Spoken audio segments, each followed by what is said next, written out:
2.5 and 1. Hello, good morning.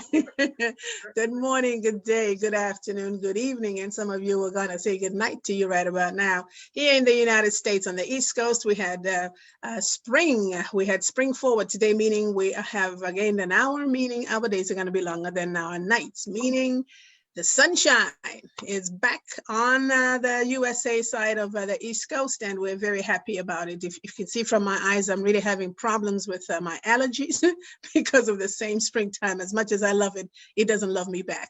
But it's always a pleasure seeing each and every one of you. And today we have a very special guest that is going to be introduced by our chairperson. And of course, I want to say hello to our chair lady and my host, Asonglefac. He is also online with me, looking as handsome as ever. So as usual, we always bring a topic that you want to listen to, that you have to be a part of. We are here for you and expect you to call in, or at least to send us a message or even a text message about what we're talking about. If you want to be a part of it, you can always call in as well.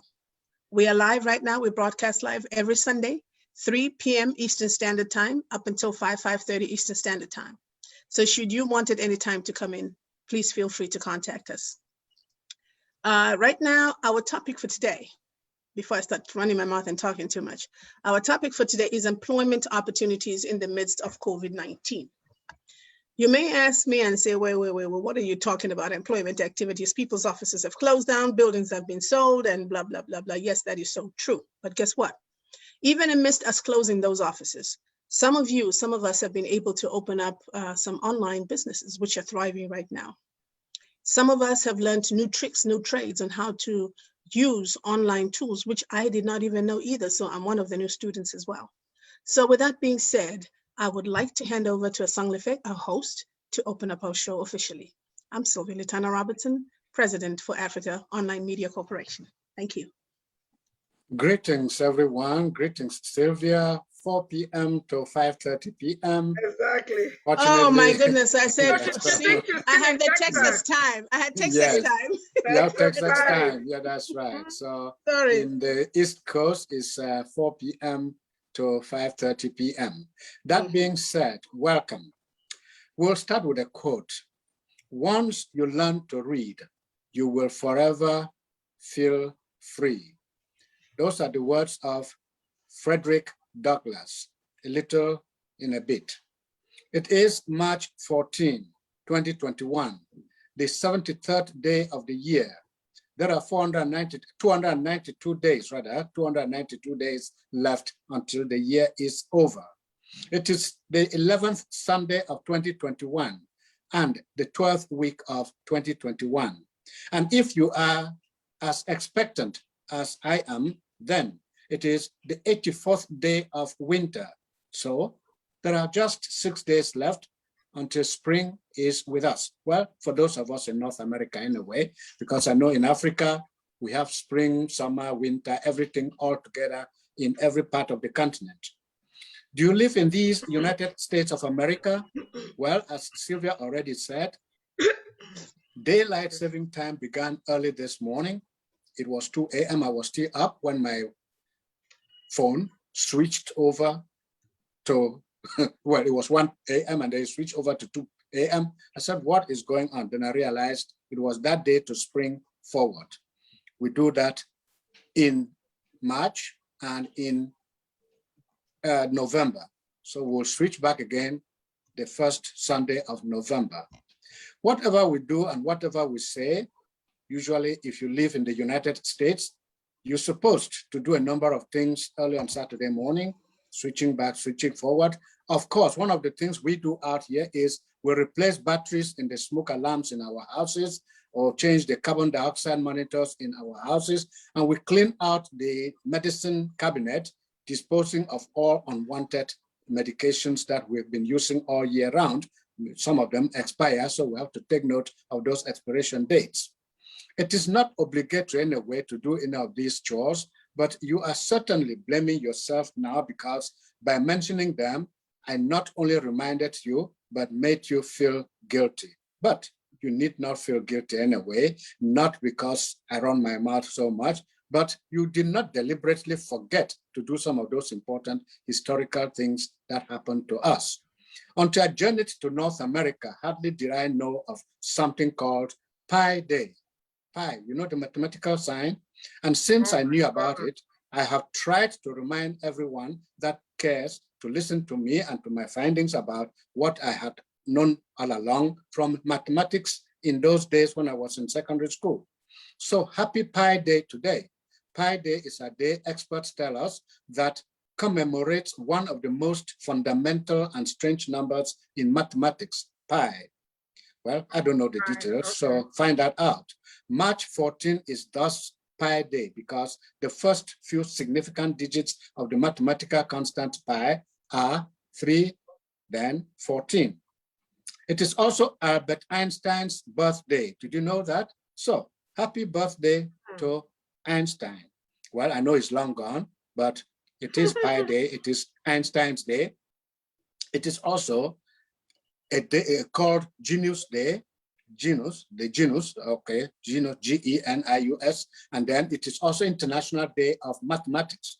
Well, so much about that. Most important of all, anyway, it is Write Your Story Day. Write Your Story Day. What attempts have you made or are you making to write your own story? After all, are we not constantly reminded to leave something behind for posterity to remind us about them when that time comes? Traditions on this Pi Day, if we continue to talk about pie, they include baking pies to celebrate Pi Day, throwing pies at people, well, don't throw them at me, wearing something like a t-shirt with or bracelet with the pi sign on it, and of course, doing math exercises. I know Sylvia would not like that. She said she confesses about not doing much of maths, but all the same, that's that. Well, we also have to sing a Pi Day song. It goes the same like happy birthday to you. So that's what I was told in my findings. Unfortunately, we're not going to do that singing here because we are here rather to discuss. But before we begin the discussion, why not just show a little more patience as we recall some historical facts? On this day in 1967, the body of United States President John F. Kennedy was moved to a permanent burial place at the Arlington National Cemetery. You go there, look for that light. On this day in 1990, Mikhail Gorbachev, remember him, became president of the Soviet Congress. And on this day in 1973, some will call him not a hero, but he was a hero, future US Senator John McCain was released after spending over 5 years in a North Vietnamese prison, a prisoner of war camp. But with that being said, why don't I shut my big mouth and go ahead with the topic of the day? But then we still have something to do. Once you learn to read, you will forever be free. Those are the words I started this discussion with, words from a historical figure, Frederick Douglass, who also famously told the British prior to the American Revolutionary War, give me death or give me liberty. Give me liberty or give me death. A defiant spirit we need these days, because if we do not have that defiant spirit in these extraordinary times, we will not be able to do extraordinary things. So creating jobs or simply keeping the ones we had before COVID-19 became such an intrusive social distractor is certainly the way to go. More so because once we learned how to dare, once we learned how to find and to keep a job, we must strive against all odds to not just keep that job, but grow in it and help others follow our example and get employed also. Our discussion today asks, what jobs have you created, or how have you survived these 12 months as the coronavirus and COVID-19 leave despicable traces in our homes, families, cities, and countries? With all the lockdowns, social and physical distancing, and all those other health restrictions, how has your work life and work etiquette been affected? The goal today is to hear each other out in the hope that in so doing, we might sow a new seed as we wade through the quagmire we find ourselves in these days of the global pandemic. Has business seen a boom or a bust as we strive to keep body and soul together, as we strive to put food on the table, as we strive to educate our children? So much has happened, and there is need for us to reflect together, because during the last 12 months, a lot has been happening, and we need deeper reflection and better planning to move forward and to ensure that after a dark night of uncertainty, disease, and death, a new dawn of enterprising ventures lights up our lives and ensures that once again, humanity has more than just a full stomach to smile about. Yes, once we emerge from the challenge of the coronavirus and the scourge of COVID-19, we must become free. Free to once more live our lives, free to once more do those great things that we were used to doing, and of course, free again to be able to interact with one another on a more face-to-face, person-to-person link.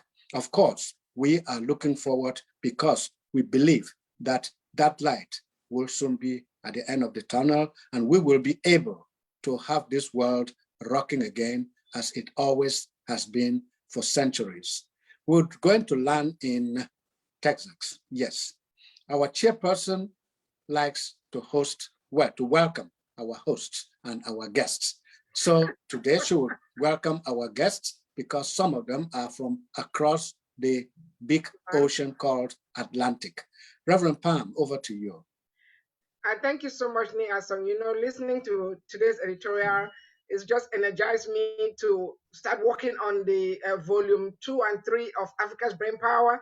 So please email me those editorials. We know we need to do editorials from January 2018 through December 2020. I did. This is just, you know, it's just amazing. You know, those editorials will make an anytime gift. So your mouth is not big, your mouth is powerful. Thank you so much for all the information you share with our viewers.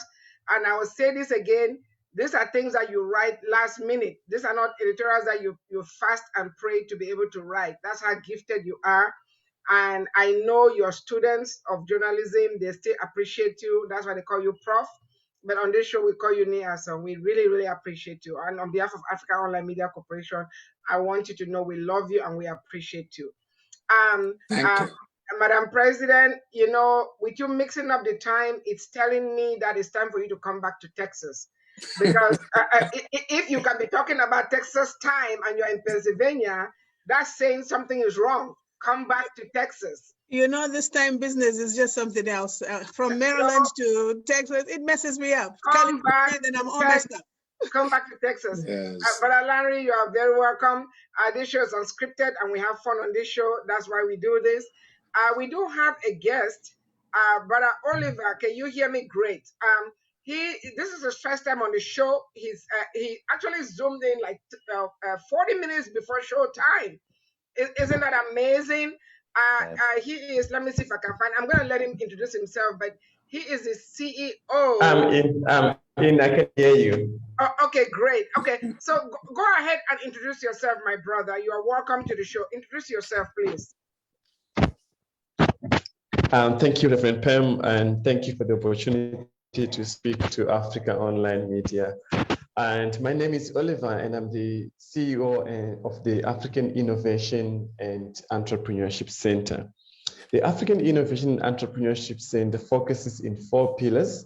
One is events, which are a gathering of entrepreneurs and all the stakeholders within the entrepreneurship development across Africa.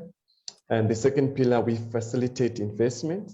Currently, we are hosting the AIEC Global Investment Conference that is coming up on the 25th and 26th of this month. I'll be sharing information on the chat a little bit later, Awesome. where we are raising about $15 billion investment. As I'm talking to you guys now, I'm receiving WhatsApp that feasibility analysis has just been sent to us. And currently about $10.5 billion has been approved for a number of projects in Africa. Most of them are in Ghana. We have a few in South Africa, Kenya, and Uganda. But as a business forum, we act as a broker or consultant or facilitator on facilitating these investments. And then on pillar number 3, we do market linkages. We have a company called Link that's based in the Netherlands, where we promote and support smallholder farmers, especially in Uganda and South Sudan.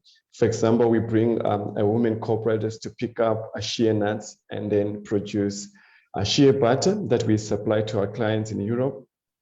We also do coffee, we do African black soap, tea. So we do a number of African authentic products, helping African smallholder farmers to be able to promote and to sell their products across the continent as well as in Europe and in the USA. Lastly, we do a virtual incubation and mentoring support. We used to do this on a hybrid. Now we're doing it virtually, where we help entrepreneurs from idea generation to be able to prepare an investor pitch and to complete their bankable business plan. In short, that's what our business forum does. I myself, as an individual, I'm a farmer. I am also, I love farming and eat healthy. I'm also a media consultant for Channel Africa, DSTV 802. It's part of the South African Broadcast Corporation. It's sponsored by our International Relations Ministry that support our local entrepreneurs to have what we call the African Opportunity Nexus, those who want to connect or expand across the continent. I've worked also for the Cape Media Corporation, as I was used to write opinion articles for a number of publications that are under their organization. I also written the book called The African Hidden Potential, first edition, and I'm busy with the second and the third edition of the African Hidden Potential book. So in short, that's what I do and what we do as an organization, and we are happy to have this opportunity. And through this pandemic, we have learned to have critical thinking, but also to collaborate to build the Africa we want. So I must say, Africa must rise. Thank you. Thank you so much, Brother Oliver. Thank you. You do have my information. I want to say you have the right spirit, because your first time on the show, and not only did you zoom in early, but you expressed interest in collaborating with Africa Online Media Corporation, and will definitely be collaborating with you. Please kindly share the links to your organization in the chat box, and you and I will be chatting after the show. In the meantime, I would like to just caution. I let our audience that the only reason why your video is not on is because of connectivity issues. But you'll be on this show multiple times. You know, you've already expressed that even next week with different topics. But I would like to hand back to our main anchor, Nia Song, to pose the first question. Oh, no, Nia Song, sorry. Before I go back to you, we have Brother Landry. Brother Landry, you are not new to the show, but if you want to take a minute to share what you do, that would be great. Then we'll go back to our anchors, Nia Song, and co-host Sister Sylvia. Oh, thank you very much. And I want to say that I'm very, very impressed, and I'm ready to be, I'm very impressed with Brother Oliver's introduction. Awesome. It's part of the things that right before I left Nigeria, that's what I was doing. Wow. I love to help people. Yeah. I love when I started my small business in Nigeria, it was a food business, food service, because I worked in a hotel, one of the 5-star hotel in Nigeria, and I was going to school and at the same time working night shift. So afterward, I started my breakfast business, which I started maybe like 13,000 naira. As at that time, I think it's about less than $100. That was 2006. So by the grace of God, the business went from that to 25 million naira in 2009, with 38 employees on a payroll. They work 5 hours a day. What I'm trying to say is that it's about time for us to refocus our strategy to go back to that farmland and grow the crops that is right for Africa. And also try to enable a lot of people that they can do it. We have the right spirit. So I want to thank you, Brother Oliver, for sharing that. So what I do in the United States currently, I help people to protect what matters most to them. I help people to manage the risk of sudden death in the family, and also in terms of disability or the concern on retirement, they having to pay so much tax on how they can retire without paying tax legally. So I am a platinum member of African American movement of my company, which is New York Life. New York Life has been around for over 175 years. So to speak, I am an insurance agent. I educate people on the value of insurance, having to have life insurance, because I have to say that and because of my business and my client, most of the people that are my client now, they have one insurance or the other. But what I do is I help them to review what they have, to help them identify if it's working into their advantage, or if there's something that they did not know about it, so they can contact the company and ask them. Because when things happen, you don't want things to happen unexpected and you start running extra scatter because you've been in this program for long.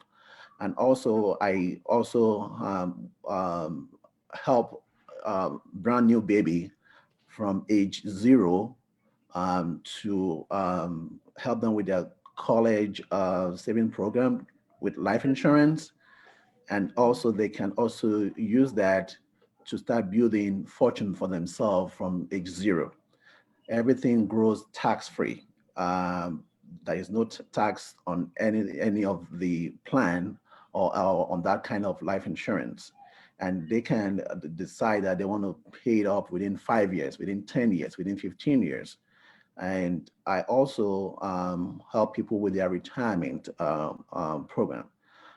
So far, in our African American movement unit of our life of New York Life, we have built over $70 billion, putting back money into the hands of African American.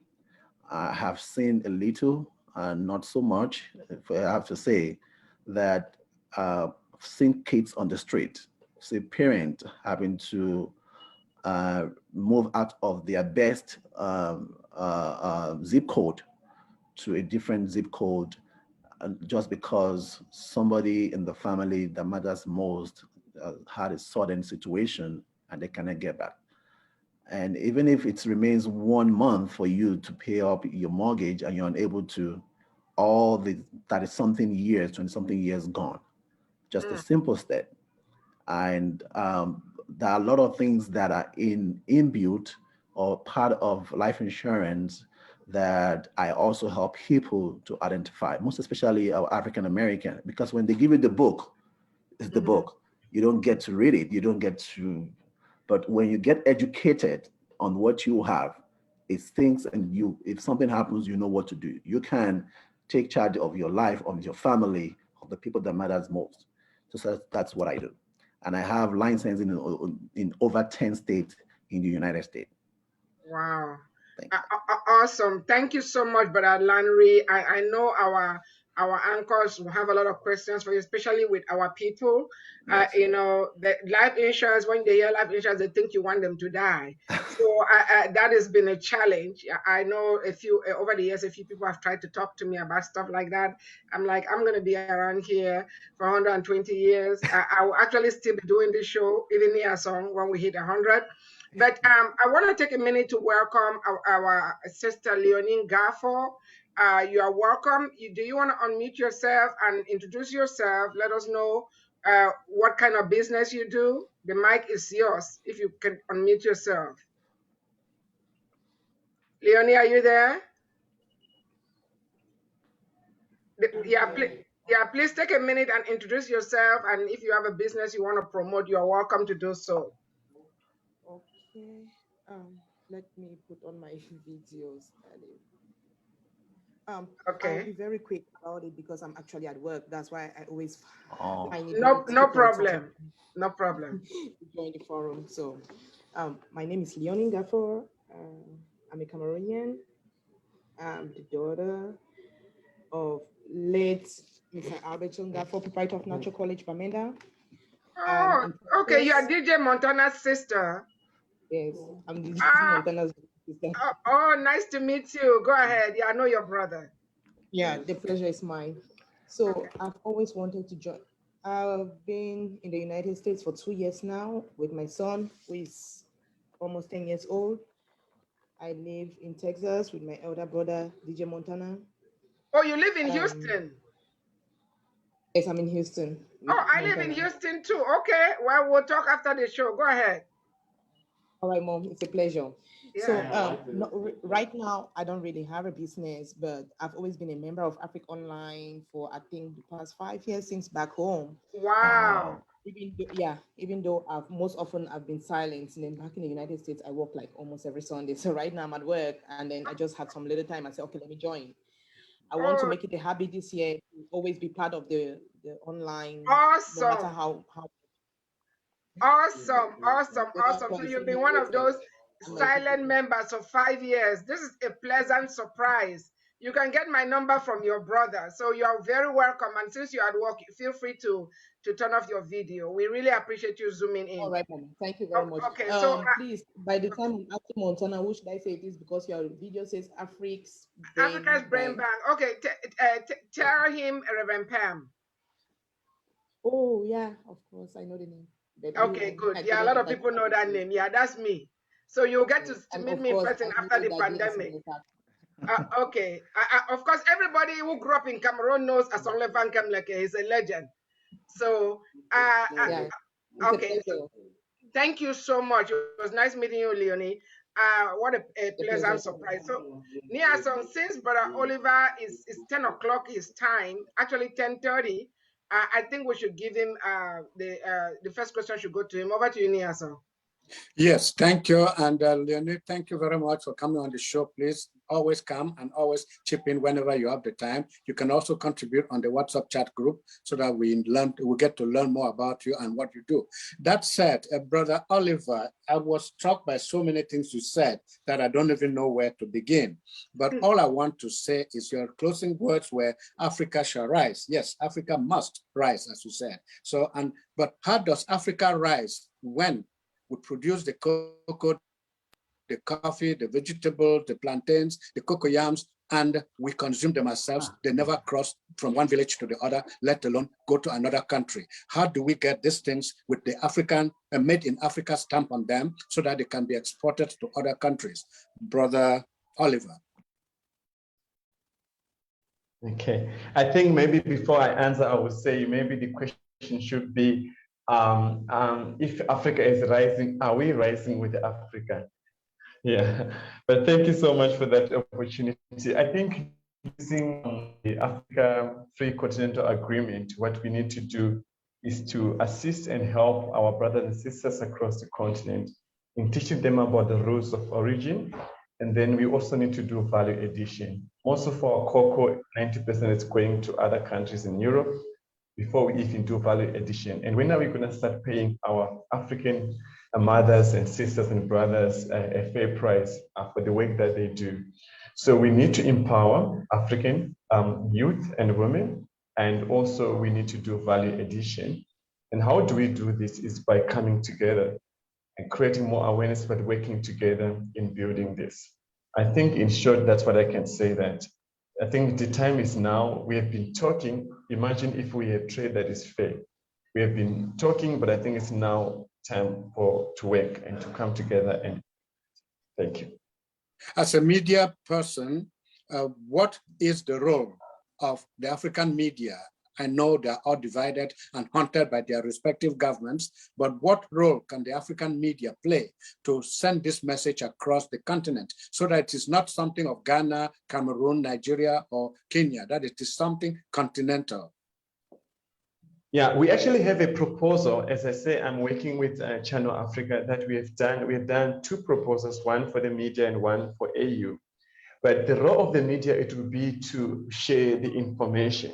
For example, Africa does not understand intellectual property. Most of Africans don't understand that intellectual property, for example. So we have a proposal that we can share as an organization. We can share, we are willing to collaborate, and we can have programs such as this that we are having today, but where we can look at different topics from entrepreneurship to politics to leadership, where we can share this information across the continent. One of the other challenges is include other languages like Swahili in East Africa. For example, there is a pipeline of gas that was introduced, I think it's coming up end of this month, between Uganda and Tanzania, but most businesses are afraid to do business with Tanzania because of the language.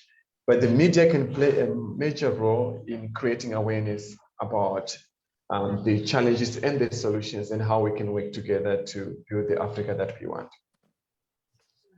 Good. Sylvia. Thank you. Well, our co-host, Sylvia, Madam President. I think she needed a few minutes, you know. Oh, okay. All right. Let me just say in. Madam President, whenever you're ready, just unmute yourself and put your camera back on. Brother Oliver, I am so happy you brought up this intellectual property thing. That is something that I have experienced, you know, a lot with the continent, doing business with one of the nations on the continent. Our people don't understand. And they don't, it's not just intellectual property, they don't understand intellectual capital either. You know, and one of the things I notice a lot is our reluctance to compensate people for intellectual property. It's usually easier for our people to put value to intellectual property that belongs to non-Africans than those that belong to their brothers and sisters. So I think education and sensitization would really be helpful. And I'm glad you are in the media just like we are. Our organization is Africa Online Media Corporation. Because I think when we educate our people, with time, we'll be able to reach the masses. You can put out literatures, you can put out books, whether it's even ebooks. How many people are going to read them? But with programs like what we do here every Sunday, we've been doing this for 5 years. By the way, next week will be our 5th year on the air. You know, so Africa Online Media Corporation turns 5 on March the 20th. So we have a lot of content. We've been doing this for years, and we'll continue to do it so long as the earth remains alive. We'll continue to do it. And the Leonese and our other children, younger people are going to take it forward and continue and take it to a different level. But Brother Oliver, besides maybe coming on a program like this, talk about these challenges and solution, what other avenues does the organization use? But just for the record, the slogan for Africa Online Media Corporation is awareness, solution, and progress.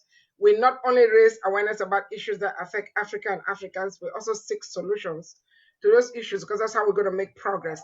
So, Brother Oliver, just take a minute and tell us about other avenues and efforts that have been made by your organization or similar organizations to educate our people on these challenges. Okay, so currently we are developing master classes that will be running 3 times in a month, where we'll be looking at different topics. So maybe this week we'll look at intellectual property.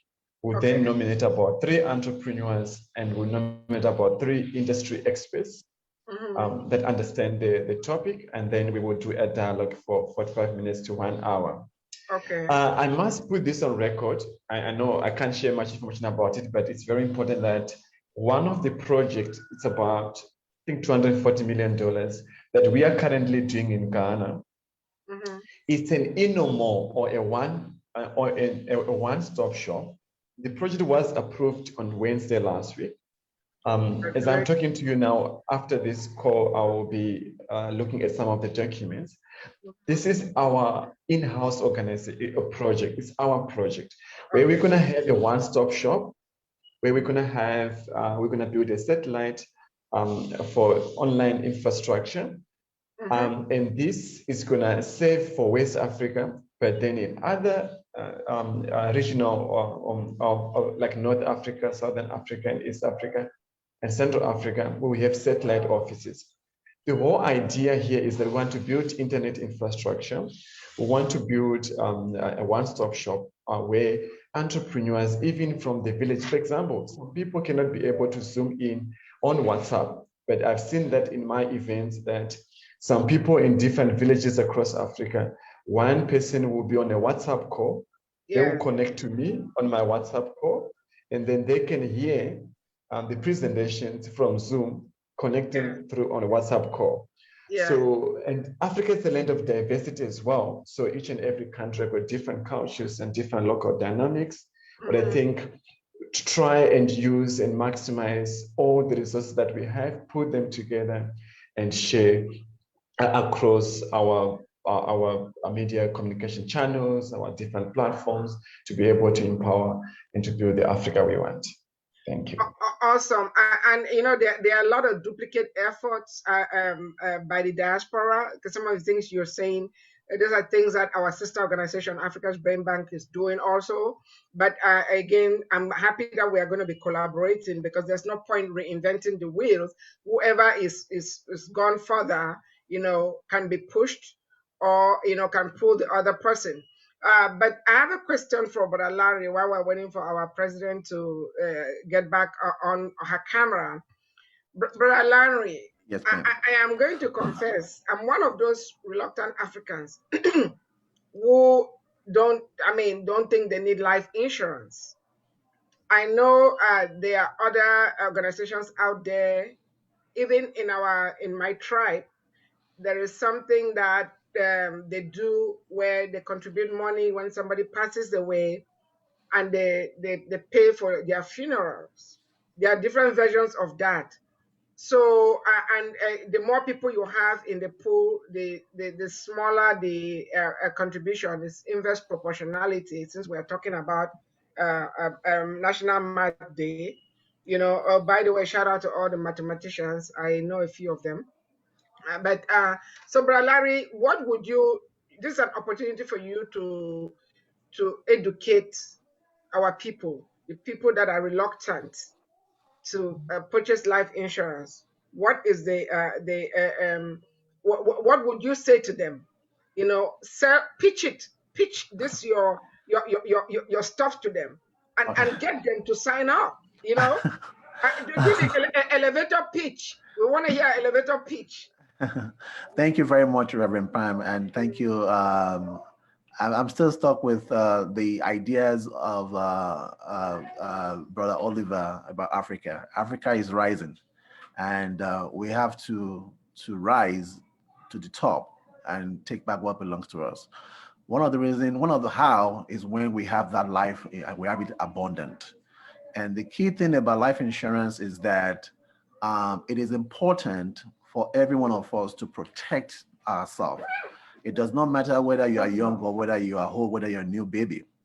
For instance, I want to say, for instance, myself, as I am right now, should something happens to me, would my wife be able to take care of all that we have been putting together, the mortgage, the children, the income as well? And a lot of people die intestate. Nobody's going to say, I'm going to die tomorrow. So get ready. When things happen like that, who will take care of everything that they have put together? That is where life insurance comes in. I've been into a family that the breadwinner of the family had an accident, and the wife was not working with 2 kids, and they have a mortgage, and they have 2 cars. One is paid off, the other one is dead, and the wife is not working, and they have a very, I would say, very, very low or no life insurance. The only one the gentleman had was the one that he got from work, which is about the times 2 of his annual income. So that alone cannot pay for the mortgage, to pay the balance of the mortgage. Let us talk of how the children is going to go to school. How would other bills be paid off? That family is left limbo. The most important thing is that we need to educate ourselves on how we can protect ourselves, making sure that we have the right financial protection in place, making sure that we protect what we hold, what we own, and building on that. And at the same time, looking ahead for the next 25 years of our life. Should the person talking or someone is in 40 years, when are you going to, what do you plan to retire? You factor all those things to determine what type of life insurance you need. For a young family, you need as much as possible, making sure that if you have a mortgage, you want to factor that. You have 1 or 2 kids, factor that for their college. So you're looking at like 15 to 20 years to have that financial protection. After the kids, because that's one of the primary objectives, the concern we have, that should something happens to me, my children, in America, your zip code determines the type of the school you get, or the kind of the quality of life you probably live. So when you see all those things, when we look at that, we factor in together. And also, are you going to, is it a step for you to use that to create wealth for your generation, I mean your kids? Then afterwards, you're transferring the wealth to them. And not just only that, making sure that you put the right perspective, having to set up a living trust. That is key. I've seen a situation whereby someone had, they had they received the benefits on life insurance on someone that passed, and after a year, everything just went like that. So it's not just having life insurance just because I want to protect myself. It's about putting those things in proper perspective. Should something happens to me, I want this mortgage to be paid off because I don't want my children to be on the street. I want this car to be paid off because I want my wife to be able to make sure that it's taking care of my children. I want my wife to be able to manage herself for the next 5 years or 10 years, depending on how you want it. I don't want to hold. I don't want any student loan on my children. Those things, you put them, you set up a trust, legal one, so that something happens and you can review all those things from time to time. And that will help you. That is when you are doing a life insurance, not just signing life insurance. Not just say, I want to apply for 2 million, I want to apply for 100,000. That is not enough. Because when things like that happen, all your effort, somebody get a tax-free $1 million, $2 million, and they just use it like that. In the next 2-3 years, nothing to show for it. That's a big problem. Then you do not have a life insurance. You just give your life away, or your fortune away, all because you didn't set it up properly. Wow. Thank you, Brother Larry. Our co-host is back. So, Madam President, any questions for Brother Oliver or Brother Larry? Yeah, I just said a little bit of the last speaker. My apologies. Like I said, I have guests in the house, so it's back and forth. I heard about life insurance, and I hope I'm not speaking out of context, because I just heard the last bit of him when he was talking about saying that if you don't plan well for that life insurance, and then whatever money you leave, you just leave for people to just enjoy, and 2-3 days it's gone. I've seen it happen. Now let me just double back a little bit. I don't know if you spoke about this before when I went offline a minute. We have different types of insurance, right? There's what they call term insurances and things like that. So what is the difference besides the term insurance? What else is there that somebody can get? Because term meaning, if I reach a certain age, let's say 65, I think, or whatever the age is, then if I'm not dead by then I forfeit that money. Is that correct? Or was I misinformed? You're absolutely correct. And also there are different types of term life insurance, and that depends on which company is offering you what type of life insurance. So there is a time in life, as you just said, that you set it up for 10 years, 15, 20, or more than that. And the only time one can benefit from that type of life insurance is that death has to occur within that 20 years, within that 10 years. If death doesn't occur, all the money you put into that, all your contribution to that, gone. You probably want to start all over again. and starting all over again could potentially pose a lot of risk, because it's going to definitely, because age has changed, it's going to be more expensive. Then two, health may have changed. Then you probably may not be able to get coverage because the insurance is looking for that person that they can take the risk on. And three, maybe you hit a fortune, you may not need life insurance. Another type of life insurance, one of the things that is inbuilt in the life insurance, like I said, depending on the company, is that some term life insurance are convertible. So for instance, you set up 20-year term, and the company is saying that you have up to 10 years to convert your term to another type of life insurance, which I'm going to talk about briefly. And some company will say that in the first, your first premium, the annual premium, they can say, we want to offer it back to you should you want to convert. And also there's some term life insurance that you can add your minor children into that term life insurance for up to age 25, depending on some company. And also there are some that comes with what is called disability waiver of your premium, meaning that should you have life insurance and you qualify for that disability waiver of premium, during the course of the contract, someone becomes disabled. I know that my company would say that the way it is, standard is that you would contribute your policy and your premium for the next 6 months. In the 7th month of that policy, they'll ask you to stop paying. So the insurance company will take over and be paying for you. The 6th month, which is called the elimination period that you have contributed, they will give it back to you lump sum. So that is term life insurance. That's a little bit of term life insurance.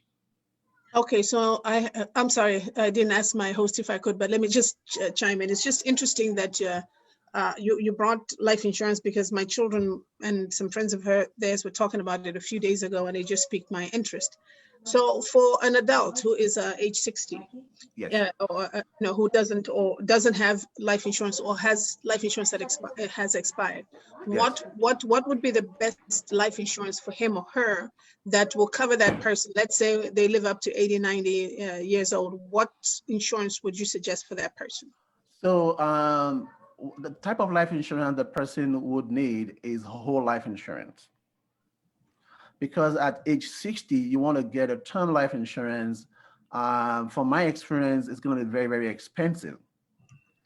And a lot of companies are changing their standard in issuing a term life insurance, because it's a temporary insurance. Any company can call it anything. It's a temporary insurance. And at that point in time, for instance, you set up a life insurance today, and the following month after being issued, something happens, the insurance is liable to pay. So term life insurance, I think it's a better way to go, because that does not have a term limit. It's permanent. Oh, sorry. I thank you. I thank you so much. Yeah. I think you said we have a guest with okay. HP's iPhone. Okay. If they can unmute themselves and introduce. Who's on HP iPhone? Can you please unmute yourself? Or is it one of my phones? Hold on, let me see. Because I earlier on tried to come on with one of my phones. Okay. No, it's not me. No, it's not me. No. Can HP iPhone please unmute yourself? Yeah, okay. HP iPhone. Okay. Well, while he does that, I was thinking that since Brother Oliver is on the other side of the world, we give him more time, because I was going to go back to him now with Africa being the youngest continent, the continent with the youngest population. What will you or all of us here do to get these young people interested in the things we're talking about, creating businesses or getting involved in things that will make tomorrow better than yesterday? Brother Oliver. Thank you so much. Audible enough to everybody to hear. Yeah. So coming back to your question. Okay, thank you. So for the young people, that's I myself, I'm still young, and I work with a lot of young people. Great. I don't know, they call me Ango, but I don't know if I'm still young. But anyway, I am. I still have the young blood. But how do we get young people interested? And I think, as I say, we need to create awareness. I think it's much more about awareness about that. We need to take matters in our own hands. In other words, is that nothing for Africans without Africans, nothing for us without us as young people. So that's the message we need to preach to young people. And I think some of them are a little bit now disappointed and discouraged because of the corruption.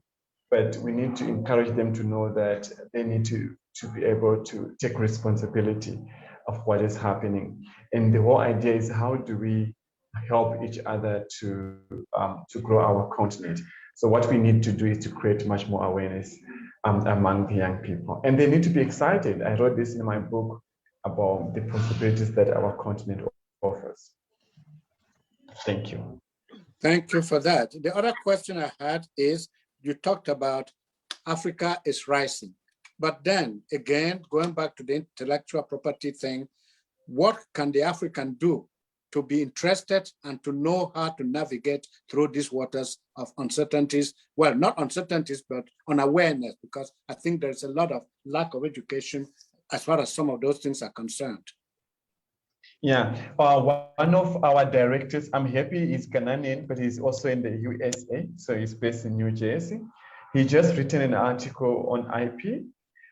We have done a conference last year where he took about 2 to 3 hours, two of our directors, where they just talk about IP. We are looking at doing master classes on IP. We also have partnered with Stellenbosch University here in Cape Town. They've got a company that helps students to do IP. So we've partnered with them as an organization to be able to help young people, mostly students, apps. But I think we need to do more master classes or workshops, or see how we can help our African brothers and sisters. And as I said earlier, that the challenge also is that we are a land of diversity. So each and every country or region have got different local dynamics, and that's what we're trying to do.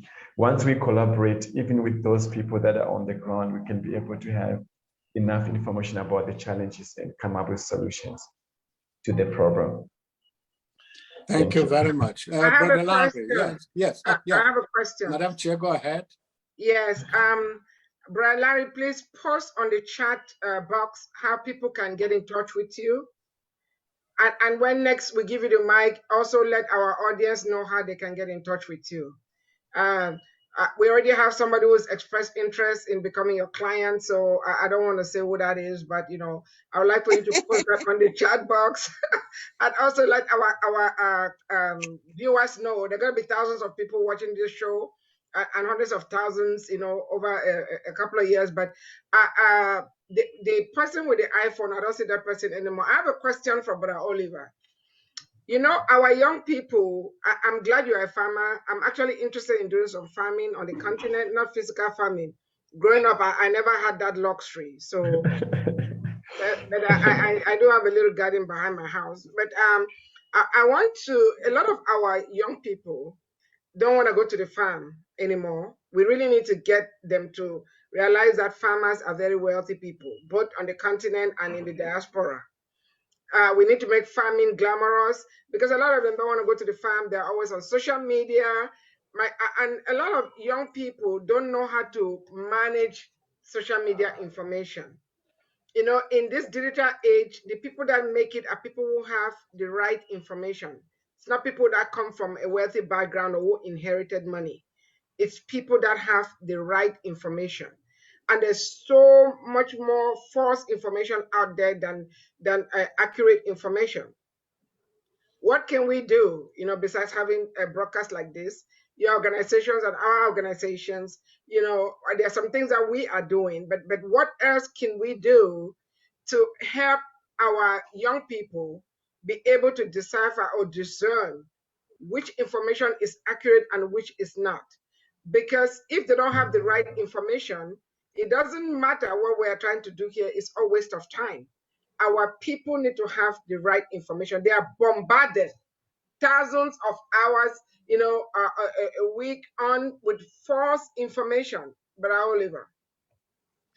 Thank you so much. Everything begins with a story, and I want to share one success story. Last year in November, we did our 7th edition of the Africa's Entrepreneurs Conference. I have adopted a women cooperative here in Cape Town, about 7 women. They have 22 hectares of land and they're doing chickens. Okay. Here, I have a colleague of mine in Ghana who is doing restaurants, who's doing a couple of projects there.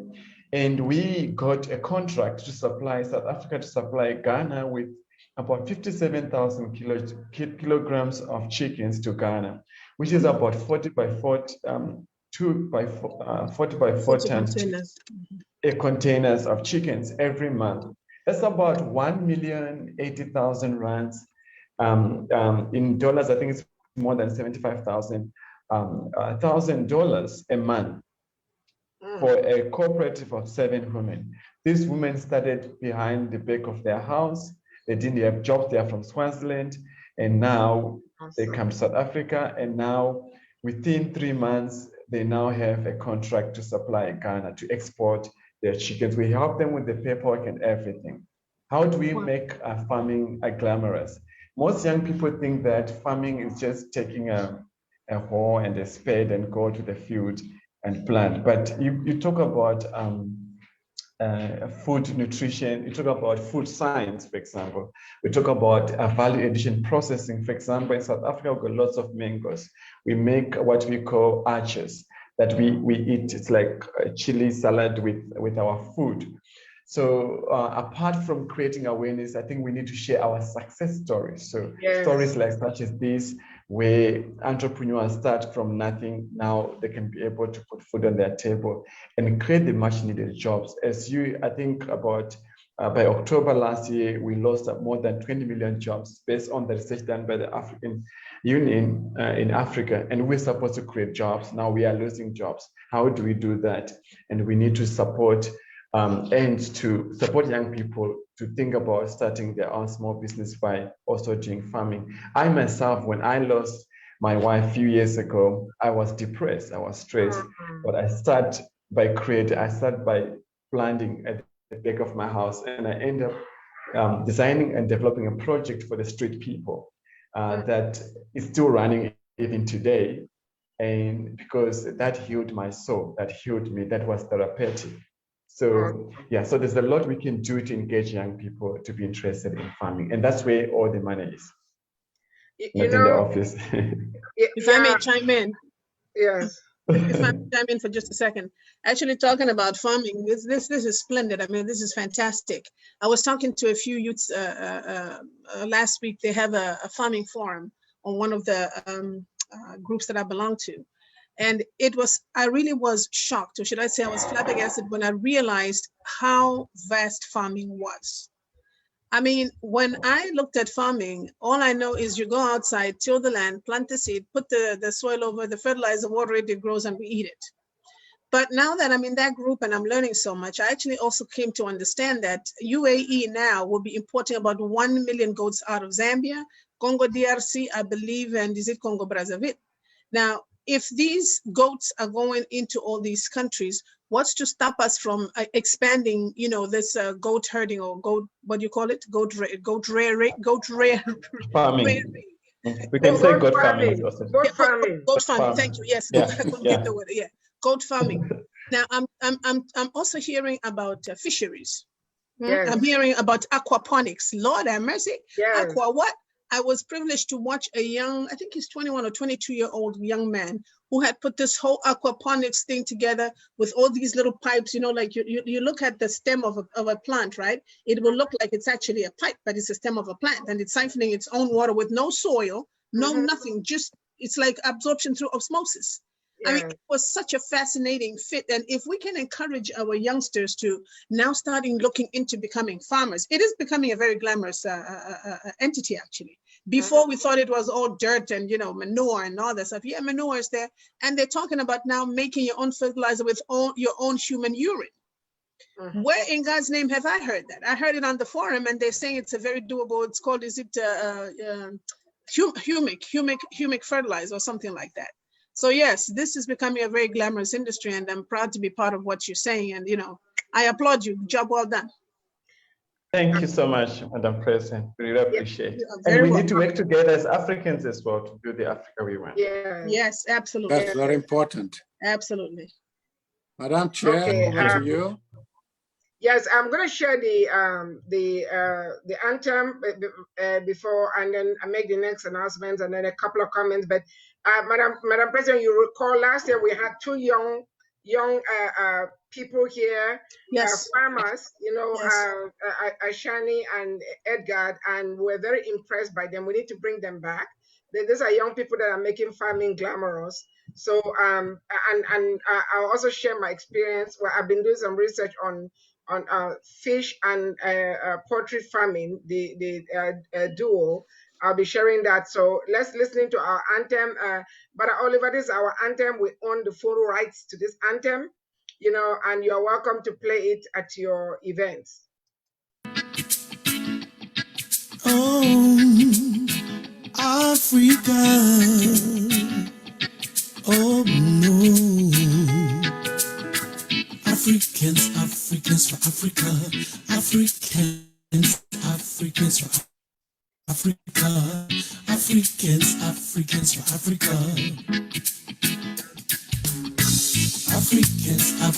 for Africa. Africans for Africa. Africans for Africa. Africans have many bright ideas. If only you let us share. If you really want to know my history, please come, sit down, listen to my story. God gave us a wisdom. He guides our footsteps, makes us shine and transform. Hey, as one people, with so many cultures, yet indeed we are one. Stand up, Africans, let's say Africa. Let us all unite behind Africa Online Media Corporation. Stand up, Africans, let's say Africa. It's time to come together, promote awareness, progress, and solution. Hey, Africans for Africa. Africans for Africa. Africans for Africa. All Africans can rally for a common cause, to believe without judgment in what our brother does. To identify and resolve our challenges, to allow each other's ideas without regard to standards. As one people with so many cultures, yes indeed we are one.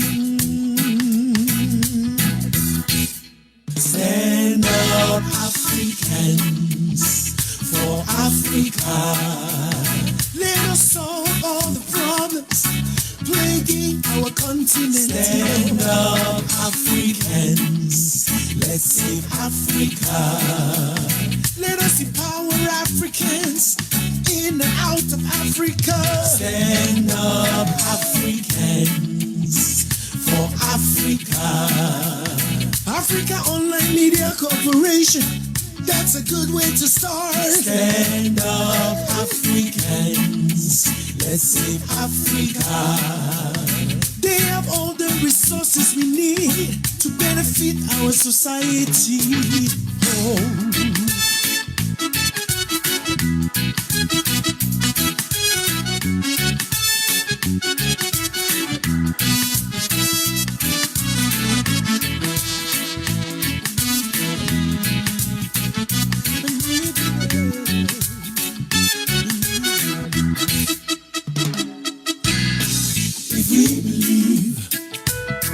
there will be education for everyone. We believe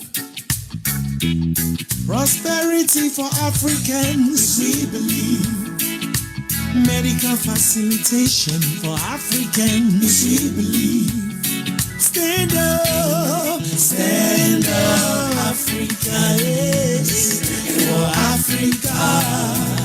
Africa Online Media Corporation, that's a good way to start. Stand up, Africans, let's save Africa.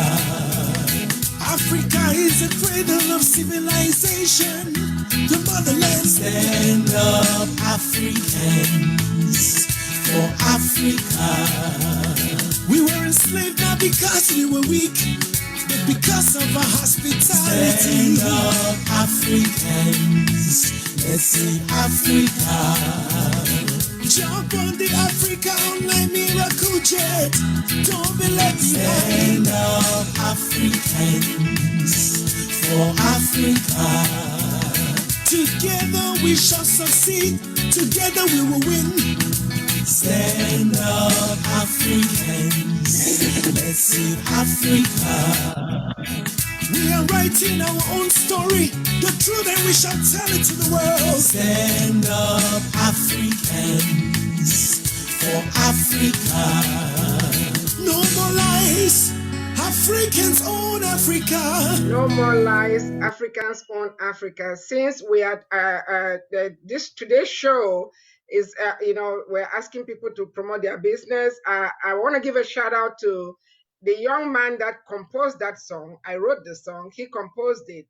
I say his name is DJ Skipper Jerry Cleo. He has a new video out. Support him, promote it, watch it.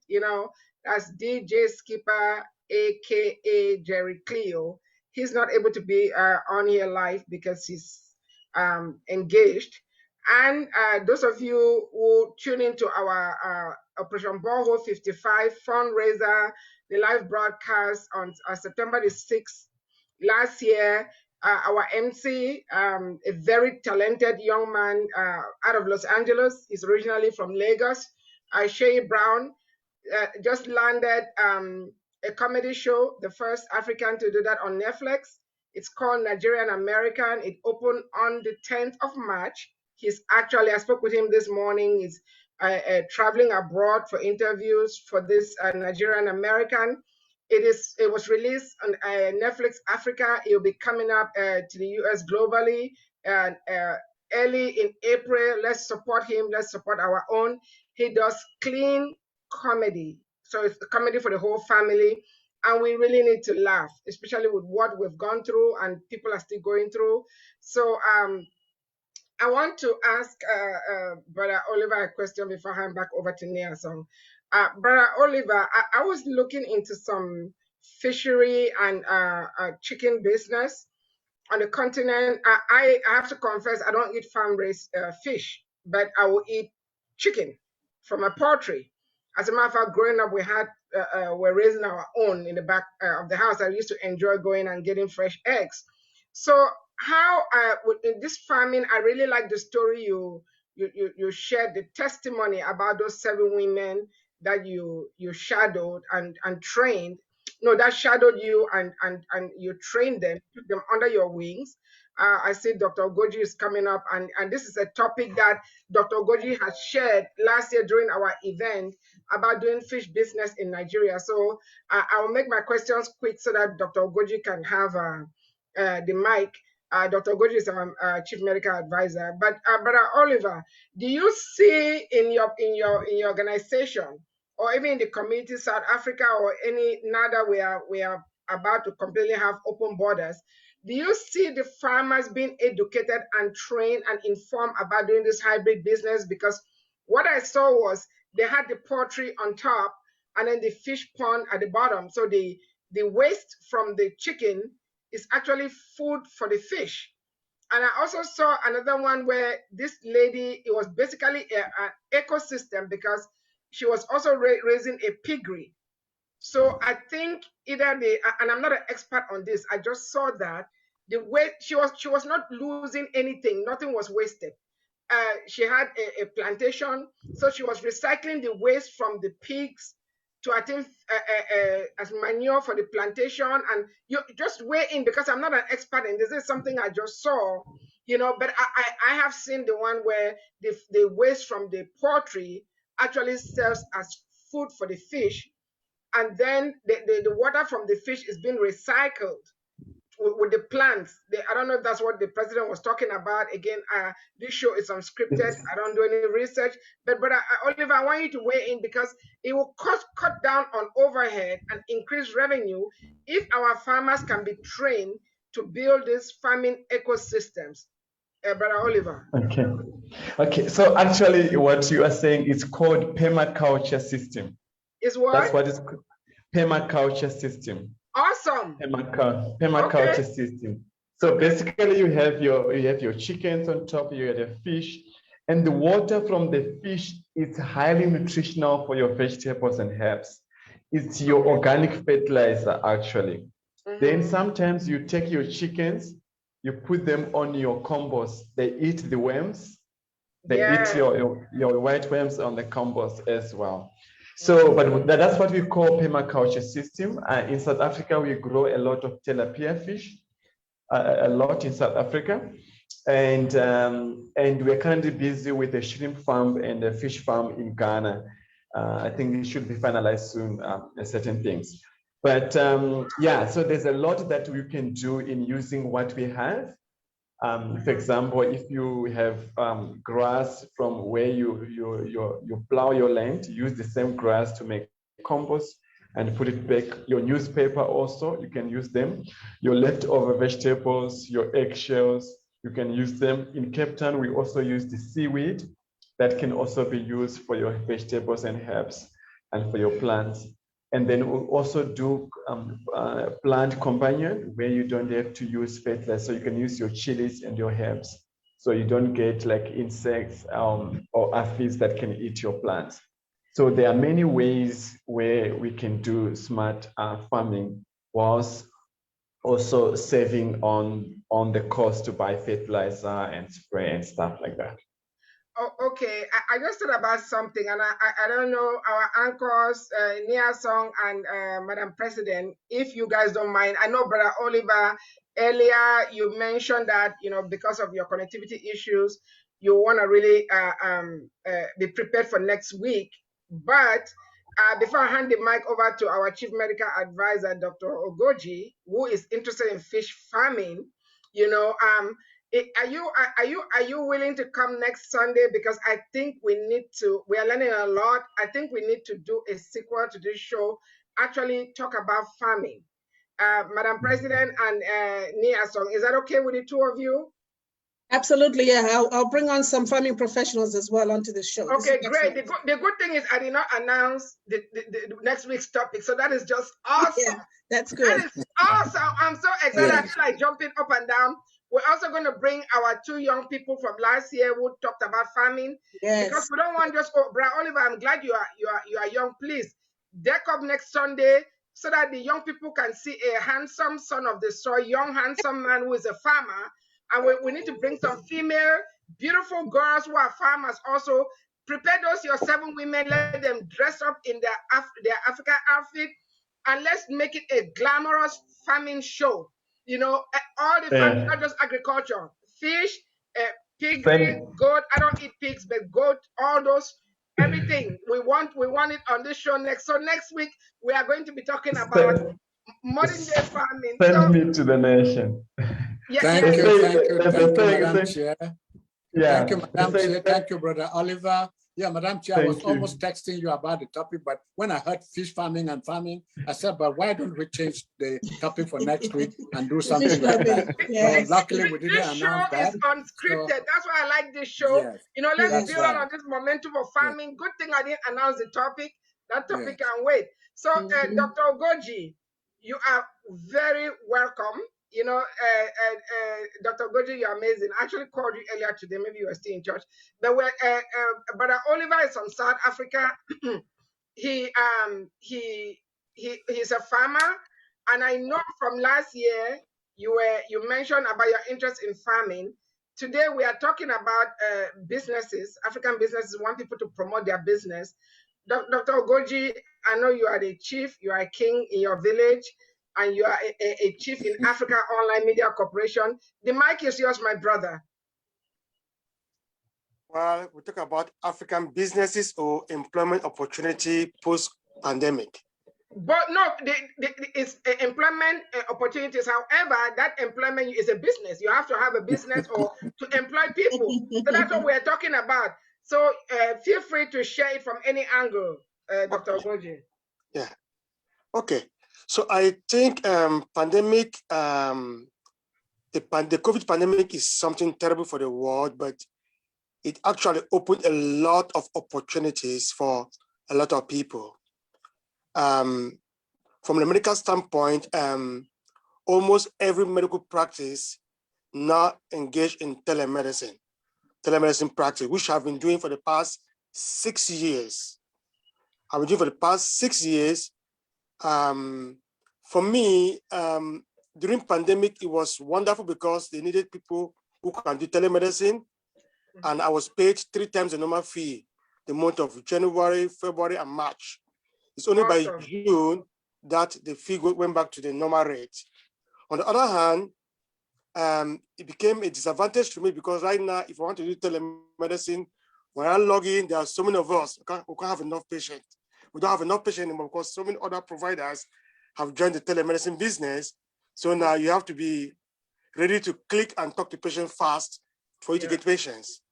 But on the patient side of the issue, the patients are much happy. If you want to talk to a doctor online now, you log into any of the platform, within 5 minutes, a doctor will be talking to you and taking care of you. Unlike before, who can keep you waiting for 2 hours before you talk to a doctor. So it's pros and cons. For the patients are happy. The doctors now learn how to do telemedicine. And so the tech industry too is blooming. Yeah. Microsoft, Amazon, they're all blooming. So in the African perspective, how can we transform this into African perspective? Unfortunately, technology depends on power. And African countries are behind power supply. Yes. There's not enough electricity, there's not enough high definition Wi-Fi, not enough gasoline to power things. So I strongly believe that the pandemic is going to be an eye-opener. It doesn't matter which country it is, the African countries just have to get it right. The option of fixing the power problem in Africa is no longer an option, it's a necessity for everybody. Yes. But on the flip side of things, I have a colleague of mine that does a lot of solar panels. So that guy is busy 24/7. Like in my house in the village now, I have a 10 kVA power solar energy. So I don't rely on all those external grids, but it's wasting literally because I'm not there all the time. But so time will come that we'll have to harvest the sunlight God gave us as our main source of power. And hopefully the inverter system will get cheaper and cheaper and cheaper. And hopefully most of these unemployed African youths can go learn a trade. Learn how to solar installation is a big market. If you learn it, you will never go hungry. You'll be busy to learn a trade, solar installation. Farming. I mean, if I'm gonna, I talk about fish farming before and I'm thinking about it seriously. I'm thinking about producing fish feed to feed my own fish. So, and I'm thinking about running those machines on a solar energy. Yes. In that way, you can use the sun as a source of energy of buying gasoline. So technology is the key. More technology, solar panel, electricity, and then modernization of agriculture. Speaking about Nigeria in particular, the farmers have a lot of challenges. That farming involves livestock and agriculture. Now, the government and the Fulani people are in charge of livestock. They need to modernize it and keep the livestock in one place. Because I know so many farmers in Nigeria whose farm have been destroyed by cows. You take this loan from the bank, you build a big farm, you're running it. One night, if cows just come and damage your whole farm, you want to talk about it, they kill you, you know. So it's so sad that farming in Nigeria and some other West African countries where the Funanis are trying to do the old style of cattle rearing is not working. So I think it's time for us to wake up and say, look, how do people rear cow in developed country? You don't have to move the cow from place to place. You have to build ranches. You have to put them there. You have to grow the grass. You have to use, you have to have a farm by. You can have a fish farm. As Ray said, use the waste from the fish pond to grow the hay for the cows. So the cows can feed in one place. So a lot of things will change in Africa in the next 5 or 10 years. We are hoping that as things go by, people will wake up and then try to industrialize and modernize farming and livestock rearing in Africa. I actually saw what you talk about, the poultry on top, the vegetable in the middle, and the fish pond behind. I saw that. It's an amazing technology. Yes. If you can do that, it will save a lot of money on fertilizer and land and everything. Exactly. So I think pandemic will help us modernize and use high techs and make things better for us. Yeah, if I can chime in here. Yeah, Madam President, you go ahead. Yeah, can you ask Oliver to just put his his contact information? It's on there. It's already on the chat box. I just scroll up. And then for our viewers, if you would like to get any information about this show or reach any of the speakers, just inbox us at info@africaonlinetv.org. But Madam President, just scroll up. His information is in the chat box already. Dr. Ogoji, just a couple of comments. I know we are running out of time. Back in 2003, in the summer, I was working on a project between doctors here and in Nigeria.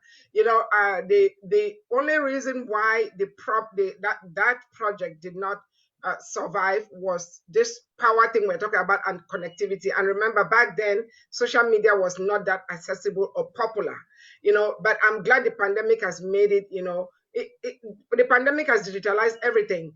When I was young, my dad told me there are 2 areas that will never go dry: food and medicine. People always need to eat and people always need medication, but I would like to hand over to Nia Song, to take the round of the table.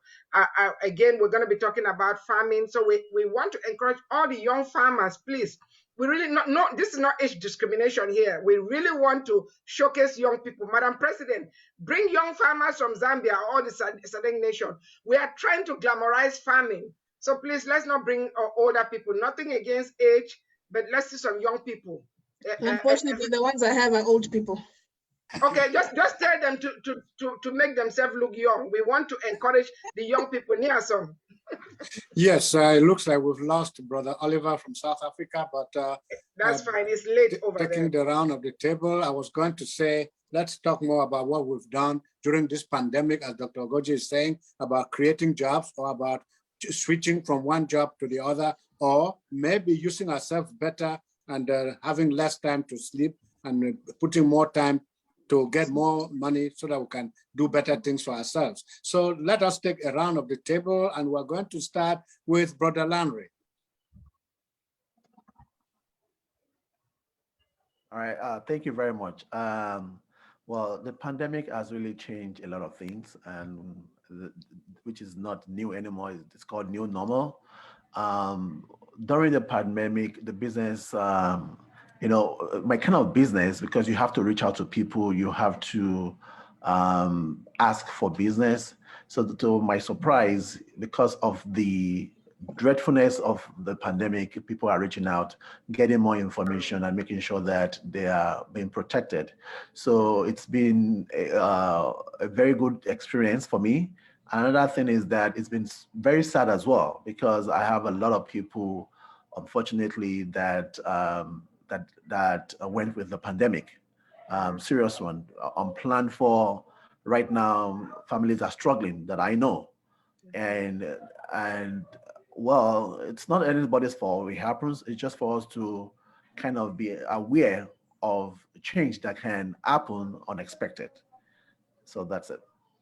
Thank you very much, Brother Landry. And I think Leonie is still there, but if she can speak, please unmute yourself and let us have your final word on this topic. While we do that, we wait on Dr. Goji to, as usual, weigh in with his closing remarks. They're always very punchy.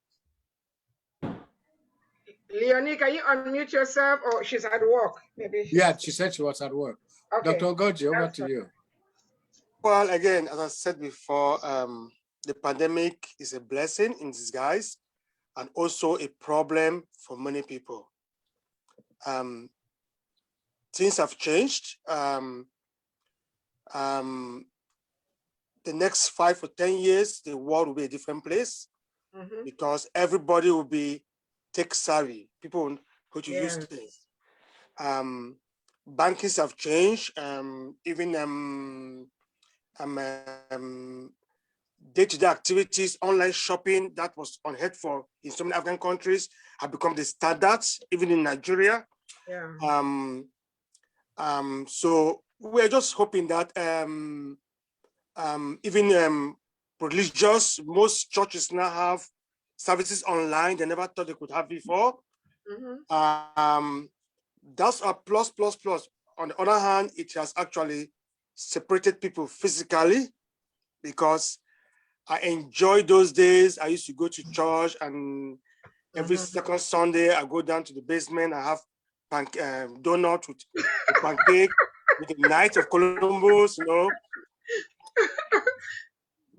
things happen in summer. All my summer activities were all changed. You know, summer is a wonderful time for me. I used to mix a lot of family get together. Those things never happened last year, but I'm very optimistic that by June, July, we're going to go back to near normal.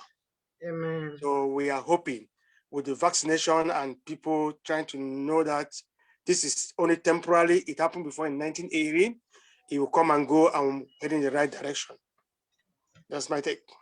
Thank you so much. Sylvia, I know we are wrapping up. So I know you have those kids to attend to also. So what are you telling them about making themselves more useful to themselves and to the community? Well, to wrap up, all I can say to the young people, or even my people my age, is if you can't start a new business, go back to school and learn something new. You're never too old to learn. You're never too old to study. You're never too old to improve yourself. So for those of us who are not business savvy or don't want to go back to business, learn a trade, learn a skill, and life goes on. Madam Chair. Yeah, I thank you, Nia Song, Dr. Goji. Of course, Dr. Goji, please call me. I called you because we have a topic at the end of this month which is right up your alley. You weigh in on every medical topic. That's why you are Chief Medical Advisor. But yeah, call me so we'll talk about this end of month's topic. And Brother Larry, thank you so much. Our regards to your lovely wife, Dr. Jibede. And Leonie, thank you. It was nice meeting you. Hopefully when the pandemic subsides, I'll get to meet you in person. And I'm glad I took my first shot of the vaccine, the Pfizer vaccine. You know, but for those who, Leonie, do you want to say something before I continue?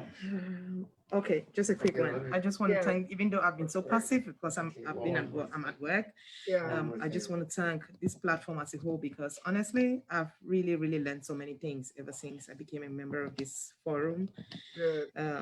Especially people like you, Pastor, especially people like Dr. Asong and Chief Ogoji. I remember some time ago, I promised Chief Ogoji that I'm coming to Seattle. I took her number through Pastor. Mom, I took his number through you some time ago. That's true. Yeah. Yes. Okay, I didn't know it was you. So the topic that will be coming up with him as a guest speaker, I can't wait, you know. Yes. And I just want to promise you all that I'll do my best to always be part of this. As from now hence, I told myself that 2021 has to be a different year. As for the pandemic, I want to thank God that we are all alive. Yes. I want to thank God that we are all alive. We are strong. We made it, even though we lost so many loved ones. But we just keep fighting and just keep thanking God for everything. So thank you all so much. I really do appreciate this forum. Thank you. Thank you so much. We appreciate you too. Yes, Dr. Ogoji is a woman doctor and a family doctor. So every woman needs to treat this brother right. you know, and he's practiced in 3 continents. So we're going to be talking about women's stuff at the end of this month. You know, I as far as business, of course, I'm a businesswoman to my bones, you know, and I want to just encourage everybody out there, you know, do something. A lot of people have lost their jobs, but a lot of people have also created jobs during this pandemic, even some jobs that are not even online jobs. But a lot of people are selling. They've gotten into e-commerce, and they're selling online, advertising online. You know, most businesses now, for you to survive, you have to advertise online. And for those of you who think you are technically challenged, you know, or technologically challenged, please, you can do it. You know, it's never too late. You can do it. And I want to share something. If you don't know how to do something, just go online and Google it. Google will tell you. Somebody's probably gone through that, and they will tell you exactly how to do it. Niason. Thank you very much. Thank you, Brother Landry. Thank you, Brother Oliver from South Africa. Can I just say one thing before you run off? Yes. Go ahead. Please, Mr. Landry, even though I wanted to ask, but I didn't have the time. Yes. Are you just into life insurance? I thought you don't. Your business doesn't have to do with health insurance? No, we do health insurance as well. Okay, I saw your contact. I'll contact you and we'll talk. Awesome. Thank you. Good. Thank you so much. Thank you, everybody. Thank you, Madam Chair. Thank you, co-host. And please let us make it a date for next week. I appreciate everything. Enjoy the day. If you didn't switch your clock, go home now and fix it. Make sure you change the batteries in your alarm system. Thank you all very much and have a good week. You too. Thanks.